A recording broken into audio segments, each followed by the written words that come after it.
Right, so we spent 27 minutes talking about the League Cup final because we don't really want to spend that much time talking about the 5 Scottish Premiership fixtures that we Let's go to what you want. But it was a really enjoyable result, though. Really enjoyable result, which happened at Celtic Park. As Hearts went there and got their first victory in the East End of Glasgow in 14 years. Wow. Goals from Lauren Shanklin and Stephen Kingsley in the first half hour, and Hearts held on pretty comfortably. It was... We'll start with Hearts first of all. This is what we kind of know about this Hearts team, and it obviously buys Naismith a bit of time. There's no doubt about that. This is one day Fowler's going to say Naismith done well. we can't even Parkhead. We're not getting quite there. One day we're squeezing. We're getting close. See you next week, Naismith. We're getting close. And yeah, it's obviously bought him some time because it means that, especially if they defeat St Mirren, who are still looking a bit out of sorts at the moment at the weekend, then it means that even if he loses the derby, he's probably still going to keep his job, and he's still going to have. Fans will be raging again. That's just the way that football works these days. One bad result. Somebody asked, I can't keep up with Hearts fans. It was like, well, if we win, we like them, and if we lose, what about? That's how football fans worked in 2023. Very simple. We'll be getting on to McDermott Park very soon, and I'll tell you the exact same thing. But if he wins the next game and then loses at Hibs, it's not going to be a case of everybody's just going to revolt against it now. Especially if it's a kind of half decent performance and chances are missed or whatever.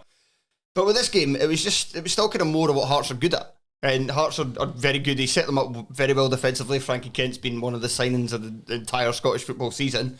There's Stevie Kingsley coming back, had a very good first half. He then got injured. Kai Rolls is back to his best. Natty Atkinson, again, excellent. He was missing for a few months. He's probably been the player who's improved the most underneath Stephen Naismith's management. Cochrane was excellent again. Benengame is starting to look back to his best. There's that solid part of Hearts, which is very good. It's not necessarily great at attacking. Now, you're away to Celtic, you're not going to get many chances, so that's a weird game to bring that up, but it doesn't really... It's a terrific result, and it's brilliant, and I was absolutely buzzing watching the game, and then buzzing afterwards. I wasn't going to go out on Saturday, because I was out on Friday, and I was out yesterday, I had a family thing.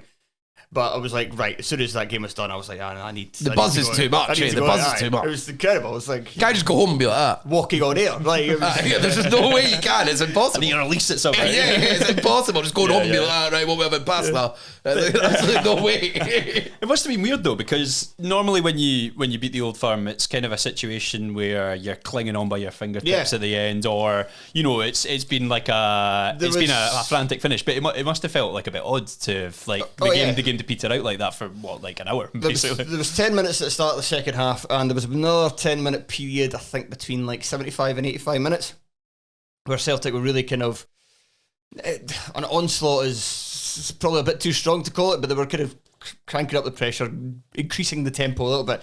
But for the rest of the game, it just wasn't there for Celtic, and it was just so, like I say, just so comfortable for Hearts. I mean, it was comfortable because of some really big performances, and there was a couple of occasions, like you think of Stephen Kingsley's block in the first half in injury time for Palmer.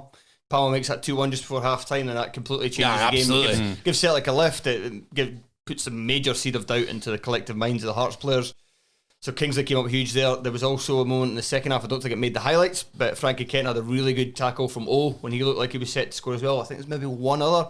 There was a block as well. Kyogo had a shot in the first half, which again, I'm not sure made the highlights.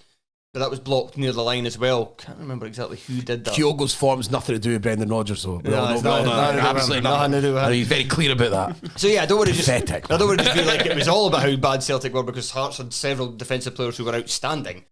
But it still was weird in terms of just how listless and lifeless, and especially off the back of because that's 2 games in the league they've lost in a row. Now they had the game against Feyenoord in between, but that's when they've risen their game. They were terrible in the second half against Killie. They absolutely dominated. They were battered. Absolutely battered. But to then go and to have Hearts score those goals, and Shanklin's a brilliant header, but Jesus Christ. Yeah, it's mental. Where is everyone? It's one player. Even look at our defenders. Kingsley's not scored in ages before this game. Frankie Kent's not scored for a shit. Kai Rolls never wins any headers in the opposition box. There's one guy you have to mark. And it's Lauren Shanklin. They're all marking themselves. They're marking each other, the Celtic players. It's not no care, really lazy, no care taken at all. It was very laissez-faire. Just everyone just standing about. Literally scored a header from a corner the previous week. So it's fresh in the mind, you'd say. And after he had a couple of games where he looked alright, because he does look alright a lot of the time, because he brings a lot of energy and a lot of kind of threatening running, but then as soon as he gets anywhere near the penalty area, he's useless. I think Mikey Johnson's Celtic career should now be fairly finished. I think Alex Cocker might have ended it. Pay him off. He was when his substitute was announced at half time. There was loud, ironic cheers from the Celtic fans. Who knew that like publicly calling him out would have this effect on him? Yeah. A guy who's already looks like a confidence player on his ass, just dig him in even more. It's not going to help. And then play him. I mean, when I looked and they'd taken off Palma, this team's nowhere near good enough to be taking him off. Where half an hour ago, there's nowhere near. I was confused by that myself, I have to say, especially when they initially put Bernabe at the left wing. I was like, and then what he had to come on, and then Forrest came on later. And they moved around the team, and I think they had to move. Craig Taylor came off, Bernabe went back out, Forrest went up. And that's all starting to lead up to, you don't know what you're fucking doing. That really reeks, that it just all seemed completely random. Like he's maybe thought of a tactical reason to put Bernabe at left wing, and then quickly went, that was fucking stupid. And then, let's put it all back to normal.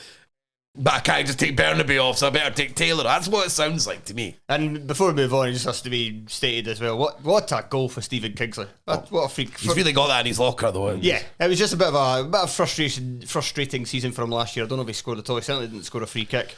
I think he'd scored like 4 the season before, and I even scored like twice in pre-season last year. But I always hate when somebody scores a free kick during pre-season, because like scoring free kicks are very rare. Yeah, so you wasted it. Even if you're very good at doing it, so if you do it in pre-season, it's like, oh, for God's sake. Yeah. I'd be deliberately shanking him at the park in pre-season. I don't want to, it's juju, don't want to make it bad. But just quickly, just with Celtic, I don't want to take something away from Hearts. I mean, I do, but you know what I mean. I'm very clear. But with Celtic, this has been coming at Parkhead. I mean, and it's not. Hearts were able to do this because they obviously got a corner, a set piece with no marking, you get the goal, and then a free kick, right? So these aren't normal goals, let's say, if you like. And then but sitting in and not giving and taking chances out of Celtic, that's been proven quite regularly. I mean, St Johnstone done it when they were at their absolute pits, at the absolute worst. Hibs done it at Easter Road, right? And that wasn't like you were sitting there panicking, like you're saying. You were sitting there like, this seems okay. I mean, James Forrest hit the bar, but you're like, this all seems all right. You're not absolutely panicking the whole time. Motherwell were able to do it for long periods in the game 1-1. So you're like, this has been coming, and especially at Parkhead. Obviously, Kilmarnock have done the number on them. Kilmarnock also beat them early in the season as well. Yeah. And quite similar in that one, where you weren't like, well, there was no onslaught at any point. And this one, the team's actually able to get the wins because poor mark of your corner, and then, like you're saying, pulling something out the bag. You still need to pull something out the bag because you're still not going to trouble them all the time. It's still Celtic. They're still going to see a lot of the ball. So you probably still need to get the win. You probably need to bring something out of the bag. And Hearts were able to do that. But it starts to get worse and worse, though, because people start seeing a blueprint of how to do something. People can copy, you start watching things, then it starts perpetuating itself. Other teams like, and then you lose the fear factor. It can really can get out of hand. And I honestly think this is reeks for Celtic, because they'll turn on Roger. They're already doing it, and they already wanted to. It's something they want to do. They don't like him. Sack the board chance again. Yeah. The booing of Santa Claus at halftime. Turning on Santa. They win everything, and they lose one game, and Santa's in trouble. Like, don't get. I do realise that the sack the board stuff. I get there is, when you really go deep into Celtic, it was luck, man. It was luck for the board. It was complete luck, and he was able to have go into a different market. But he still didn't have to overspend, and he was able to get it right, and he brought a really good brand of football, etc., etc. But it's never the board that it's not there. It was pretty lucky. They wanted someone else as well. They wanted another couple of people, it seemed. And they don't spend enough money. They don't spend it right. Was it also not Dominic Mackay that was behind Postecoglou? That rings a bell, and he lasted about 3 months in the job and then disappeared again. So because Law was always in charge. Yeah, of course. So with all that, you're thinking like this. I understand with it, because on the face of it, you're like, God, it's so childish. Lose 2 games, get the board out, get him out, and you're like, just so pathetic. But really, when you do think, you do know where the Celtic fans are coming from, even though it's still funny to laugh. That one game, finally lose 1 game out of 53, and Santa's been booed.